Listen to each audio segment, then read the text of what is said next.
I thought he was alright. I respect him definitely as a fighter. You know, he definitely has fight in him. He didn't quit like I thought he was gonna quit. You know, I thought he was gonna be looking for a way out, but he didn't. I mean, positions that I had, and I was like, I know he's gonna quit. He didn't quit, and I was definitely impressed with that. So, you know, he's definitely a fighter. You know, he's a legend in the sport. And for me to say I don't respect him and respect that would be a lie, because that I do.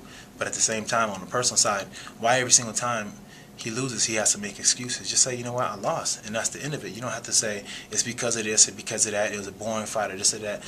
Would have been a boring fight if when I went down, he came on top and he would have finished the fight. Everybody would say, no, that's the greatest fight ever. So why is it if I get finished, it's the greatest fight ever, but when I win, it's a boring fight? I mean, come on. It's not like the last 2 minutes of the fight, I just laid on top of him, didn't let him move. When I was on top of him, I was punching him in his face. I was punching him in his face the whole time. And then when he got up, the fight was over. You know, it's kind of upsetting because wrestling is a part of mixed martial arts. You know, and a lot of people say, oh, all you did was just wrestle. If anybody watched a fight, they'll see that's not all I did. Every single time I was in a wrestling position, I was striking. Whenever the position got stale, Herb Dean broke it up. You know, I took him down 3 times. Out of 3 times I took him down, I was ground and pounding every single time. When I had him against Cage, I was kneeing him in his thigh, punching him in his thigh. And if you ask him, if you read the article that he did on Fighters Only, he said I was in his knee, I was hurting his knee that was already messed up already. He's like, how do you know that? Did you talk to the doc? No, I can just tell every time I hit it, you fucking whine like a little girl. That's why. I told him what I was going to do. Everybody knew what I was going to do. If you watch the Countdown show, it showed what I was going to do. The Primetime show, it showed what I was going to do. You know? I'm a wrestler. I said what I'm going to do. I'm a wrestler. I said I'm not really going to have a game plan. I just know what I'm good at. I know what he's not good at. I'm trying to maximize what I'm good at while minimizing what he's good at. That's just what it comes down to. It's not rocket science here, you know? He knows what I'm good at. He knows I was trying to wrestle. He knows I'm going to wrestle. You know I'm going to try to take him down. But the problem with him is that he underestimated. I knew at the press conference when he said Michael Bisping said I was weak, I knew he was in trouble.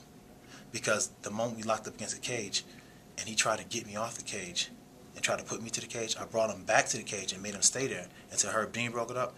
The look in his face was priceless, because he knew at that moment Michael Bisping lied to him. I mean, what does an exciting fight mean? Meaning that we just go and stand toe-to-toe and act like we don't have any training at all? I'm not going to do that. I would never do that. You know, I'm not going to stand there and go toe-to-toe like I have on, you know, 30-ounce gloves on. That's just stupid, because I know better. I know when I'm wearing 4-ounce gloves and it's like a cast underneath, I know that it doesn't take much to get caught with a big shot. I'm trying to win. You know, I'm not going to sit there and go toe-to-toe. If that's the only chance a guy has to beat me, I'm not going to give him that only chance. When I go into a fight, my goal is to try to eliminate as much as he can do to me while maximizing everything that I can do to him. So if I go in there and go into his game plan, and therefore I'm defeating myself, why even compete if I'm going to defeat myself? I don't want to say what's not possible, you know. I just plan to fight whenever the UFC say to fight. It's whatever. If I got to fight for an interim or wait to fight Shogun, I'll do either or. It doesn't really matter to me. I want to say, if you guys are fans, be fans of the sport. Don't be fans of just certain aspects of the fight, of the sport. It's not boxing. It's MMA. That means you can use wrestling, jiu-jitsu, Muay Thai, karate, boxing, or whatever you feel to be your discipline. That's the sport that you're claiming that you're fans of. Be a fan of the sport. Don't just say that you're supposed to go toe-to-toe. That means you're a man. No, that means you got a short career, motherfuckers.